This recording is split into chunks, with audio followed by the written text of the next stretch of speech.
सात संगत जी, प्यार से कहना। धन निरंकार जी। सात संगत जी, हमें किसी पर गलत व्यवहार या गलत अत्याचार नहीं करने चाहिए।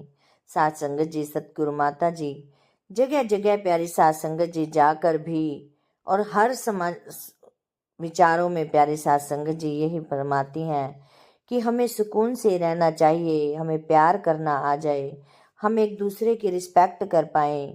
प्यारी सात संगत जी यही हमें आदेश दे रही हैं और यही प्यारी सात संगत जी हमें बात बात में समझा रही हैं। प्यारी सात संगत जी, जैसे हम गलत अपने कर्मों को बिगाड़ लेते हैं, यदि हम किसी के साथ अत्याचार करते हैं फिर हमारे कर्मों को बिगाड़ लेते हैं।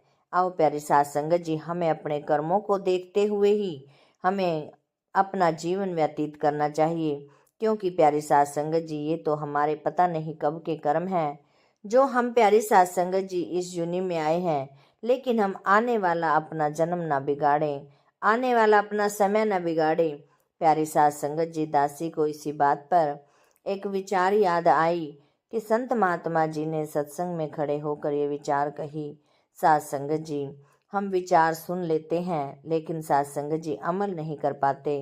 अब सात संगत जी हमें उन पर अमल करना चाहिए, तभी प्यारी सात संगत जी हमारा सत्संग में जाने का फायदा है, तभी हमारा सेवा सिमरन सत्संग से जुड़ने का भी फायदा है। प्यारी सात संगत जी, उन्होंने बताया कि एक बहन प्यारी सात संगत जी निरंकारी परिवार से थी। सात संगत जी निरंकारी परिवार से जब वो जवां हुई तो सात संगत जी उनकी शादी किसी संसारी घर में हुई। सात संगत जी संसारी घर में होने के कारण थोड़ा सा उनको प्यारी सात संगत जी जाते ही थोड़ा सा उथल पुथल लगा, लेकिन प्यारी सात संगत जी जो उनके पति थे, प्यारी सात संगत जी वो बहुत ही अच्छे स्वभाव के थे।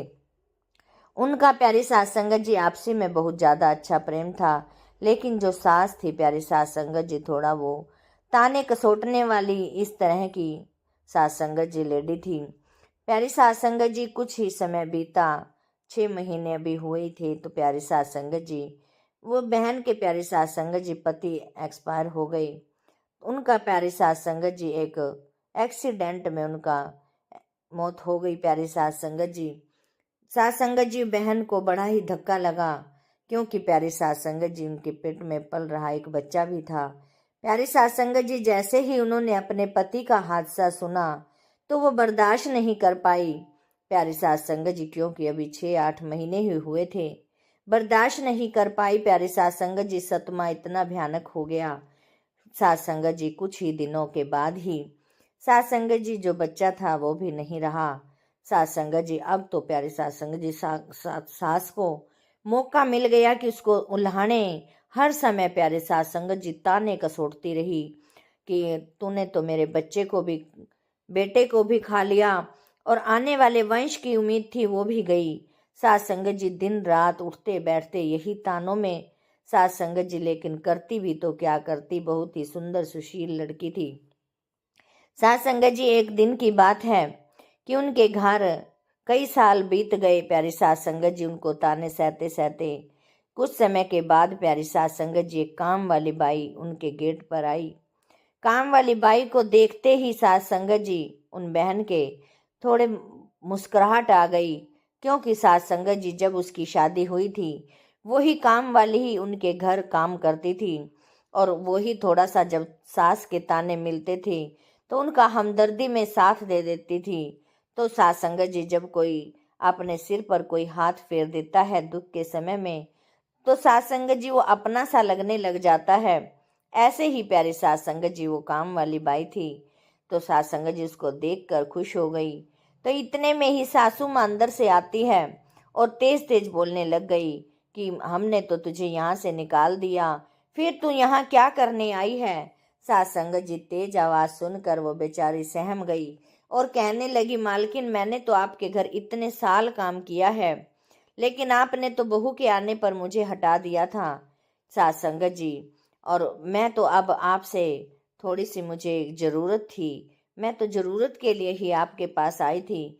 मैंने अपनी बेटी के कॉलेज की फीस भरनी है और मैं निस्मर्थ हूँ कि मैं कहीं से नहीं कर पा रही। मुझे आपसे आशा थी कि आप मेरी ज़रूर सहायता करेंगी, मैं इसीलिए आपके घर आ गई। प्यारी सात संगत जी, कहने लगी कि मेरी बेटी यहाँ तक पहुँची है तो वही घर के मैंने काम किए और वो ट्यूशनें पढ़ा पढ़ा कर अपना खुद ही पढ़ाई करके अब यहाँ तक पहुँची है, कॉलेज जाती है। तो मुझे अब की बार उसकी फीस देने में दिक्कत चल रही है, मैं इसीलिए यहाँ आई थी। साथ संगत जी साथ ही घर में वो बच्चे लड़की पढ़ा रही थी। तो इतने में ही प्यारी साथ संगत जी माँ और मालकिन की आवाज़ सुनकर वो घर पर आई। बेटी कहने लगी कि माँ यहाँ से चलो, यहाँ पर आपकी कोई नहीं सुनेगा। लेकिन साथ संगत जी जो वो बहन थी, साथ संगत जी वो मन ही मन बहुत दुखी हो रही थी, लेकिन उसकी एक नहीं चली। साथ संगत जी वो रात भर, वो तो काम वाली तो चली गई, लेकिन साथ संगत जी वो बहन रात भर सो नहीं सकी कि कैसा उनका समय है कि उनकी हम मदद भी नहीं कर पाए। क्या होता मम्मी जी यदि कुछ पैसे दे देती। तो प्यारी साथ संगत जी फिर उन्होंने, उसके मन में विचार आया कि दिन में वो जाकर प्यारी साथ संगत जी उसके पास हाथ के कंगन थे, हाथ के कंगन को बेच आई और उस बहन की, उस काम वाली की मदद करके चुपचाप घर पर जाकर दे आई। प्यारी साथ संगत जी वो काम वाली बाई कहने लगी, बेटा तुम ये कहाँ से लाई हो। तो उसने कहा, माँ जी मैं कहीं से भी लाई हूँ, आप अपनी बेटी की फीस भर दो, इसकी पढ़ाई में कोई रुकावट नहीं आनी चाहिए, क्योंकि आप पहले ही बहुत गरीबी में दिन काटे हैं। आपका कोई ऐसा काम नहीं रुकना चाहिए जो आगे आने वाला समय आपका अच्छा हो।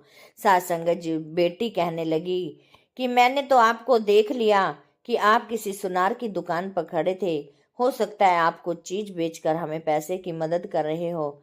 साथ संगत जी वो गले लगकर रोई आपस में और उन्होंने कहा कि हाँ मैंने अपने कंगन बेचे हैं, लेकिन आप इसको मना मत करना, आप अपनी बेटी की फीस भरना और आप इसको अच्छा पढ़ा लिखा कर बड़ा बनाना। प्यारी सास संगत जी भी दिन बीते, इधर वो सास के ताने सुनती रही, इधर वो प्यारी सास संगत जी एकदम पढ़ लिख कर अच्छी बन गई। सास संगत जी, एक दिन की बात है कि प्यारी सास संगत जी उसकी सासू माँ बहन के ऊपर बहुत ही अत्याचार कर रही थी, हाथ पकड़ पकड़ कर बाहर निकाल रही थी कि यहाँ से चली जा, तू कुलच्छनी है, तू बेकार है। प्यारी सास संगत जी जैसे ही उसने हाथ पकड़कर बाहर धक्का दिया, इतने में ही प्यारी सास संगत जी, उस बहन ने अपने सामने एक पुलिस वाली लड़की को देखा। सास संगत जी वो पुलिस वाली लड़की कोई और नहीं थी, उस काम वाली बाई की ही लड़की थी। वो पढ़ लिख कर पुलिस के इंस्पेक्टर की प्यारी सास संगत जी उसको जॉब लग गई। सास संगत जी उसने कहा कि माँ जी मैं आपके शुरू से ये अत्याचार देखती आ रही हूँ, लेकिन आपने मैं तब मेरे अंदर कोई हैसियत नहीं थी, कोई मेरे अंदर मैं कुछ नहीं कर पाती थी, लेकिन आज मैं पुलिस की वर्दी में हूँ तो मैं आपका ये अत्याचार नहीं होने दूंगी। प्यारी सास संगत जी उन्होंने उन बहन को उठाया और अपने गले लगाया, कहने लगे कि आपकी बदौलत ही मैं आज इस वर्दी में खड़ी हूँ, आपकी बदौलत ही मैं आज यहाँ तक पहुंची हूँ। धन्य है आपके सतगुरु जिसकी आपको शिक्षा मिली हुई है, जिससे आप इतनी सहायता करते हो, इतनी मेहनत करते हो और इतना प्यारी सास संगत जी प्यार दिखाते हो। प्यारी सास संगत जी वहाँ भी एक सतगुरु की ही धन्य धन्य हुआ। सास संगत जी कहने का भाव यही, फिर उसने प्यारी सास संगत जी सासू माँ को उसकी जेल डाल दिया। लेकिन प्यारी सास संगत जी वो बहन इतने नरम दिल की थी, वो रोने लगी फिर भी कि ये माँ से गलती हुई है, मेरी माँ को बख्श दो, आप इसको पुलिस में मत लेके जाओ। सास संगत जी उस दिन के बाद सास भी कहने लगी कि मुझे शिक्षा मिली है इसी से कि मुझे अत्याचार नहीं करना चाहिए। लेकिन सास संगत जी जो कही हुई मुख से बातें होती हैं, लेकिन वो प्यारी सास संगत जी सामने वाले को चोट पहुंचा देती हैं। इसीलिए प्यारी सास संगत जी हमें कोई भी ऐसे काम नहीं करने चाहिए जिससे हमारे सामने वाले का मन दुखी हो। और प्यारी सास संगत जी दुखी तो हम भी हो जाते हैं, लेकिन हम सोच जाते हैं कि सामने वाले को दुखी कर रहे हैं, लेकिन उससे पहले हम हो जाते हैं। लेकिन ये हम कभी नहीं सोचते कि जितना हमें कष्ट हो रहा है सामने वाले को कहीं दुगना होगा।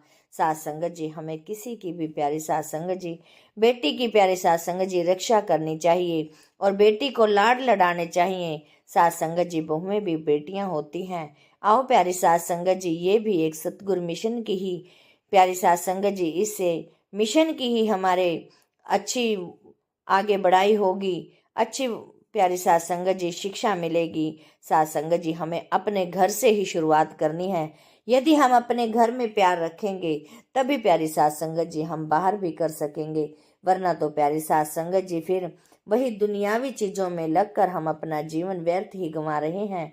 आओ प्यारी साथ संगत जी, दासी भी अपने लिए ही मांगती है कि दासी भी अपने घर में सुकून बरसा सके, प्यार बांट सके, प्यार बरसा सके।